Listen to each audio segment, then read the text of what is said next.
Hello दोस्तों, welcome to our channel. दोस्तों, हमारे चैनल में आपका स्वागत है। दोस्तों, आज हम आपको बताने जा रहे हैं कि कैसे आप पिकल मेकिंग बिजनेस स्टार्ट कर सकते हैं, कैसे आप घर की रसोई से अचार बनाने का व्यवसाय स्टार्ट कर सकते हैं बिना किसी मशीन के।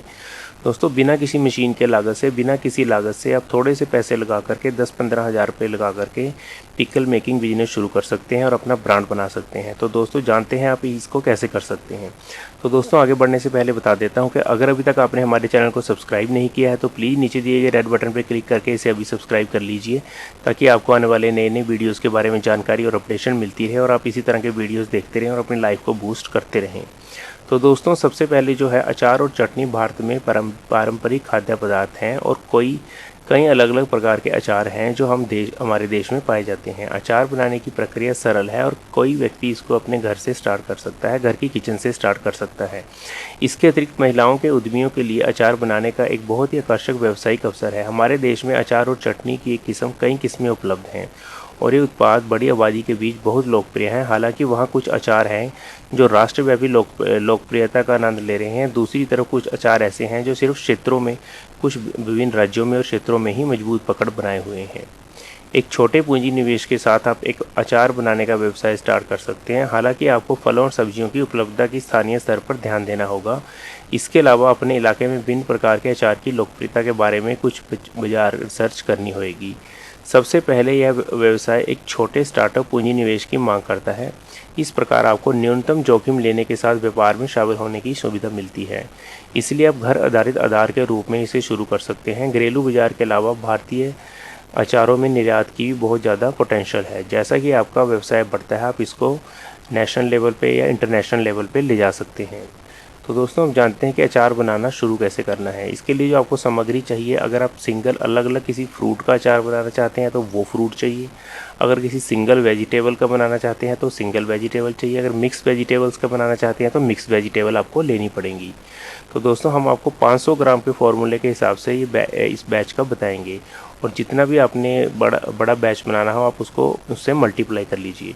तो दोस्तों, 500 ग्राम अगर आपको कटी हुई सब्जियां चाहिए तो उसमें आपका सरसों का तेल 100 ग्राम डालेगा, हल्दी पाउडर थोड़ा सा, लाल मिर्च पाउडर 1 छोटी चम्मच, सिरका 1 टेबलस्पून और नमक स्वाद अनुसार और प्रिजर्वेटिव एज रिक्वायर्ड, जितना भी आपको उसमें थोड़ा सा डालना पड़ेगा, कम से कम 1 टेबलस्पून मान के चलिए। और ये 500 ग्राम का फॉर्मूला है दोस्तों। इससे बड़ा आपने जितना भी बैच साइज़ बनाना है उसको इससे मल्टीप्लाई करके उतना उतना क्वांटिटी में इंग्रेडिएंट्स डाल सकते हैं।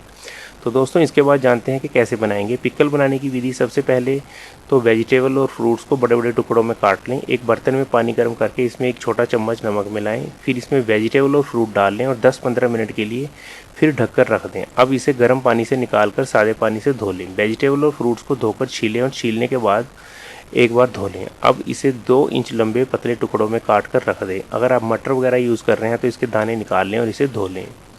अब एक बड़े बर्तन में पानी डालकर उबालें। पानी इतना हो जिससे सारी सब्जियां आसानी से इसमें डूब जाएं। जब पानी में उबाल आ जाए तो इसमें सब्जियां डाल दें। इनमें 3-4 मिनट उबलने दें और फिर 5 मिनट के लिए इसे ढक दें। 5 मिनट बाद सब्जियों को छानकर सारा पानी निकाल दें। अब इसमें एक साफ मोटे कपड़े पर इन्हें डाल लें और 4-5 घंटों के लिए धूप में सुखा लें। धूप में जब सब्जियों का सारा पानी अच्छे से सूख जाए तो इन्हें किसी बड़े बर्तन में रख लें। अब एक कढ़ाई में तेल डालकर अच्छे से गर्म करें और फिर गैस बंद कर दें। तेल को हल्का ठंडा करें। जब ये हल्का गर्म हो जाए तो इसमें पीली सरसों, नमक, लाल मिर्च, हल्दी पाउडर और पिसी हींग डाल लें। फिर सारी सब्जियां इसमें डालें और इन सबको अच्छे से मिला लें। अब इसमें सिरका या नींबू का रस भी डालकर इसमें मिला लें अच्छी तरह से। अचार को किसी साफ़, सूखे और कांचे प्लास्टिक के कंटेनर में इसके बाद आप इसको पैक कर सकते हैं। अब इसे 2 दिन में हल्का सा ऊपर नीचे भी आप इसको हिला सकते हैं। 3-4 दिन में आपका मिक्स अचार पूरी तरह से तैयार हो जाएगा। अचार को ज़्यादा दिनों तक ठीक रखने के लिए फ्रिज में रखें और या फिर इसे तेल में डुबो कर रखें। आप अचार पर अपना खुद का ब्रांड लेबल पेश कर सकते हैं। आप इसे स्थानीय दुकानों, होलसेलर, होटल, रेस्टोरेंट को बेच सकते हैं। आप बाज़ार के कंपटीशन के हिसाब से अपना रेट तय कर सकते हैं और कुछ वर्षों के बाद जब आपका काम चल जाता है, आपका ब्रांड थोड़ा फेमस हो जाता है, तो आप डिस्ट्रीब्यूटर भी अपॉइंट कर सकते हैं और लोकल न्यूज़पेपर में, केबल में अपनी ऐड दे सकते हैं।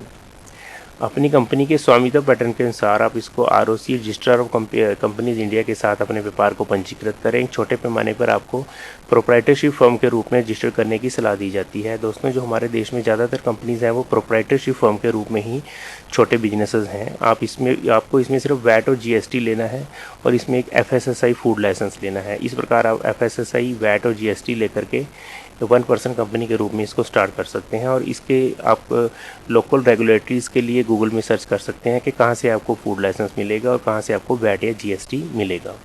तो दोस्तों, इस प्रकार आप इसको स्टार्ट कर सकते हैं। तो इसके बाद है दोस्तों व्यवसाय निवेश। कारोबार को शुरू करने के लिए दो तरह की फंडिंग की आवश्यकता पड़ेगी। पहला है फिक्स्ड कैपिटल, जिसको आप टर्म लोन के रूप में ले सकते हैं। दूसरा है वर्किंग कैपिटल, जिसको आप cash credit limit, CC limit या ओवरड्राफ्ट लिमिट के रूप में ले सकते हैं। आप इसके लिए किसी बैंक या किसी वित्तीय संस्थान जैसे माइक्रो फाइनेंस या सहकारी समितियों के पास जाकर के आवेदन कर सकते हैं। आप इसमें एमएसएमई स्कीम के तहत भी ऋण ले सकते हैं, जिसमें आपको ऋण में लाभ मिलेगा। और इसमें खादी ग्राम स्कीम से ट्रेनिंग और सब्सिडी भी ले सकते हैं, जिसका वेबसाइट एड्रेस दोस्तों नीचे दिया गया है msme.gov.in और kvic.org.in। आप इन वेबसाइट्स पे जाकर के इसमें अगर आप लोन लेना चाहते हैं ज़्यादा तो लोन ले सकते हैं, सब्सिडी वाला लोन लेना चाहते हैं तो सब्सिडी वाला लोन ले सकते हैं। तो दोस्तों, इस प्रकार मेरे ख्याल से आपको पहले किसी प्रकार के लोन या किसी प्रकार की लिमिट की ज़रूरत नहीं पड़ेगी, क्योंकि इसको आप बहुत ही कम निवेश से, जैसे अचार बनाया जाता है, 10-15 हज़ार से स्टार्ट कर सकते हैं। और जैसे आपका बिजनेस बढ़ता है बाद में आप इस प्रकार के क्रेडिट और लोन फैसिलिटी ले सकते हैं। तो दोस्तों, यूनिट को मैनुअल तरीके से स्थापित किया जाता है। आप अपने किचन के बर्तनों से और टूल से इसको स्टार्ट कर सकते हैं और बना सकते हैं। अगर आपका काम बहुत ज़्यादा बढ़ जाता है तो आप बाद में मशीन्स वगैरह भी ले सकते हैं। तो दोस्तों, इस प्रकार आप घर की किचन से अचार बनाना स्टार्ट कर सकते हैं और अच्छा लाभ कमा सकते हैं। तो दोस्तों, फूड आइटम है, इसमें मार्जिन अच्छा रहता है क्योंकि इसमें रॉ मटेरियल की कॉस्ट बहुत कम होती है, सब्जियों वगैरह की। दोस्तों, इस प्रकार आप अपना ब्रांड बिल्ड कर सकते हैं। तो दोस्तों, अगर आपको ये आइडिया अच्छा लगा है तो प्लीज़ लाइक कर दीजिए, और अगर अभी तक आपने हमारे चैनल को सब्सक्राइब नहीं किया है तो प्लीज़ नीचे दिए गए रेड बटन पर क्लिक कीजिए और इसे सब्सक्राइब कीजिए। बिल्कुल ही फ्री है, ताकि आपको आने वाले नए नए वीडियोज़ के बारे में जानकारी और अपडेशन मिलती रहे और आप अपडेट होते रहें। तो दोस्तों, bye bye, good day, good luck, take care. मिलेंगे एक नए आइडिया के साथ अगली बार। तब तक अपना ख्याल रखिए और देखते रहिए हमारा चैनल। दोस्तों, बाय बाय।